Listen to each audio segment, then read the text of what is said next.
Hi everyone! Long time no see. I know I have been so MIA for months now. And if you don't follow me on Instagram, which I will link my Instagram down below, I post on there super regularly. But if you don't follow me on Instagram, then you are just finding out that I'm pregnant. Since my last video, Trevor and I found out that we are expecting a baby girl. I am. Struggling, first of all. 36 weeks pregnant, counting down the seconds until I have this baby. I am so ready for her to come. But it has just been such an exciting time for us. We are on a journey that we never thought we were going to get to experience. Cystic fibrosis makes it really difficult for a lot of women to conceive and carry a pregnancy. And personally, I hadn't been on birth control or anything since high school, and I kind of was just living my life like if it happens, it happens. But since it had been so long, like close to 10 years, I really didn't think that it was ever going to happen for me. Trevor and I have had discussions that probably not going to have kids of our own, and it was something that we had come to terms with and accepted. But surprise, we were definitely really surprised in the best way. The reason that it's so hard for women with CF to get pregnant, not that it's impossible, but it just is really challenging because, like we've talked about, CF affects the mucous membrane. And I know that I focus mostly about how it affects the lungs and respiratory because that's really how it affects my quality of life most. But it also really affects your reproductive system, since you have this thick layer of mucus around everything, including your uterus and your cervix, and all of that makes it really hard to conceive. It makes it nearly impossible for that sperm to get through your cervix. It kind of acts as like a net. It gets stuck in there, so you're not able to fertilize the egg. And even if it does get through to the egg, then the egg has to be able to implant onto your uterus through that, again, thick layer of mucus. So it's just something that's really hard. A lot of women with CF struggle with infertility. With infertility and struggle to get pregnant. And I know a lot of women, a very big majority of women with CF, decide to do fertility treatment and are able to conceive that way. But that was something that I never wanted to put myself through. I just always felt like I went through enough poking and prodding and didn't want to do more to achieve a child. I've never felt like I needed to birth a child to be a mom. We thought maybe someday we'd do adoption or something like that. But here we are. It happened for us, and there's no doubt in my mind that Trikafta is what made it possible. Excuse me. Like I said, it had been so many years of it not happening, and I just didn't think it was going to happen for me. And we ended up conceiving 2 weeks after I started taking Trikafta. And no, we weren't trying. We didn't have expectation that it would happen. We were shocked, so shocked. And in hindsight, foresight, whatever the word is. When I started Trikafta, I talked to you guys about the purge and how I had excess mucus coming out of really gross places. Well, that was one of them. And I remember calling my mom and being I just didn't even think that this was going to be a thing. And then lo and behold, boom, now I'm pregnant. Upon finding out I was pregnant, one of the first things I did was call my CF team to get their input and see, what I needed to do next. They did suggest that I stop certain medicines and antibiotics that weren't good, they aren't good for babies. And then they also suggested that I get into a high-risk OB team right away.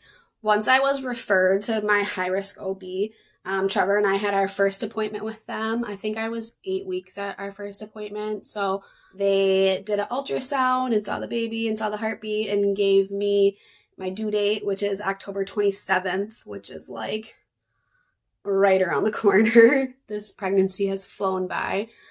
We kind of talked about risk that goes along with having CF and being pregnant. A few of those being, they told me that there's a high risk that I would have her early, like a little premature. They said it wouldn't be anything like dangerously premature, maybe like a month or a few weeks or something. The reason for that being, like, as the baby grows, you run out of room in there and she starts pushing on your lungs, making it hard to breathe. And that's to say for any pregnant woman, but then when you already have compromised lungs on top of it, it makes it even harder to breathe. And the lack of oxygen that the baby starts getting causes your body to naturally go into labor. That's how they explained it to me. So that was the first thing. The second thing was that I was at extra risk for gestational diabetes. People with cystic fibrosis, they're already very high risk to get CF-related diabetes, which it's kind of like a hybrid of type 1 and type 2 diabetes, and it's something that's completely specific to people with cystic fibrosis. It's something that I get tested for every year. I have to do a 3-hour glucose test. But since I'm already at risk for that, for the CF-related, puts me at higher risk for gestational. At this point, I've already taken the gestational glucose test and everything came back normal, thank God. But had it not, I mean, they know how to treat gestational diabetes, so it wasn't anything that would have been detrimental, but just something that they had to watch extra close for. We also had to talk about the risk of my baby having cystic fibrosis. You know, being that cystic fibrosis is a genetic disease, so basically how it works is both the mom and the dad both have to be a carrier of the CF mutation in order for your baby to have CF. So like you can be a carrier. So like both of my parents are both carriers of the gene, but they don't have CF. And when they made me, they both gave me the CF mutation, which is why I have it. My brother does not have CF. I don't know if he's a carrier or not. I don't know if they ever tested him, but whatever, that's just how it works. So, being that I have CF, my children will all be carriers of the CF gene. In order to find out the risk of whether or not they would have CF, Trevor had to get tested to see if he was a carrier. So that's just a blood test, and then whatever, they draw your blood and they're able to check it from there. We were so relieved to get the results back that he is not a carrier. So our baby has 0 chance of having CF. Like I said, she'll be a carrier, but she will not have CF, which was such a relief, such a blessing. Now, had he been a carrier, then there would be a 50-50 chance that she would have CF. Thankfully, we don't have to worry about that, but that's just how, like, the logistics of that works. They also explained to me that they would be looking at me extra close for the next 9 months. So since then, my first and second trimester, I would go get an ultrasound and see them every 4 weeks, just to make sure she's growing how she should be and there's no abnormality, and see how I'm doing and make sure I'm gaining weight as I should. And then once I hit, I think it was either 28 or 30 weeks, I started going for weekly ultrasounds. What they look for in those ultrasounds is to make sure that she's not under distress. So they have different markers that they look for to make sure that she's fine and not stressed out.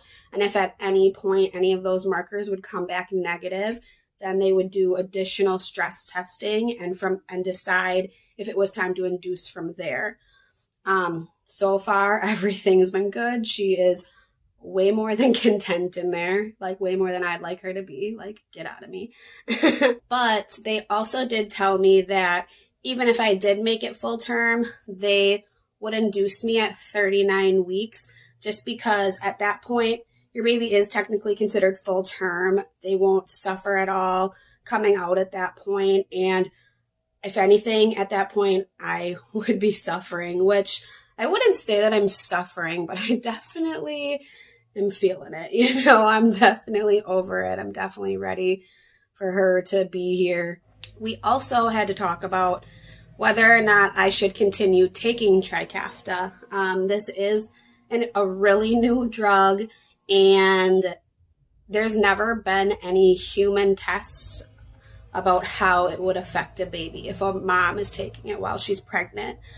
It wasn't a hard discussion, but it was just something that, you know, Trevor and I had to really consider and take a lot of time to think about, because there's no science behind it.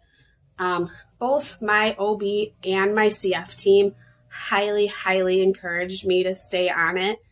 From what they told me, like I said, there's no human testings done, but they have done testing on rats, which is how they test a lot of medicine before they administer it to humans. And in the rat testing, pregnant mother rats, so they would like administer the normal dose of Trikafta to pregnant mother rats, and the babies always came out fine unless they gave them 5 times the normal dose, which, like, obviously I'm not ODing myself on Trikafta. So, I mean, that was really reassuring. My CF team also told me that, you know, Trikafta is the first drug of its kind, but before Trikafta, there were a few, 3 or 4 other modulators, which is like the kind of drug it is. There were 3 or 4 other modulators, and they saw women take those their whole pregnancies, and everything was fine with baby. Another thing that I had to consider was, if I stop taking Trikafta, I'm going to revert back to how sick I was before Trikafta. This isn't like a one pill fix all. I have to take this the rest of my life for it to continue to work. So with that being said, I really didn't think that I would be able to carry out a successful pregnancy if I was as sick as I was last year. Obviously, you need to be able to gain weight to carry a baby, which I was really struggling with, and you need to be able to breathe to carry a baby, which is another thing I struggled with. And as I get more pregnant, it is harder for me to breathe. I mean, once I have her, I'll feel relief, but as she grows, she's like pushing everything up and pushing on my lungs. So it's hard for any woman that's pregnant, let alone someone with compromised lungs already. So after a lot of consideration and talking with my doctors and talking with my family and Trevor, we decided that it was best for me to stay on Trikafta. So that's what we're doing. So far, everything has been perfect. Literally, I couldn't have asked for a better pregnancy thus far. I've hit all of the pregnancy milestones: the morning sickness, the nausea, the exhaustion, the leg cramps, the restless nights, and she is growing and thriving in there. At my last appointment, she was over 6 pounds, and we could literally see her belly rolls on the ultrasound. So she is a little chunker in there. But that just makes me so happy to know that, like, it's all going good and she's going to be fine.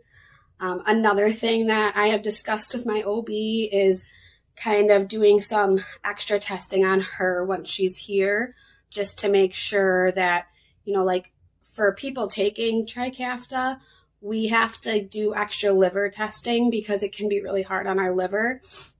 So it's important to me that they test her liver, because anything that's metabolizing in my body is also gonna it's also gonna potentially affect her and her body. So I just want to make sure that everything there is good with her. So that's something that once she's here that they'll do, which it's just a blood test to make sure like her liver counts are good and stuff. But other than that, everything has been really good and smooth sailing. I am anxiously awaiting labor. I'm really hoping that she comes on her own and I don't have to be induced. I am terrified to be induced. Like, just having labor naturally sounds so much easier than being induced. As far as like having her, they see no problem with me being able to have her naturally. They actually are highly encouraging of me having her naturally. I know a lot of my family was asking like how my lungs would hold up during labor, but they don't have any worries about that.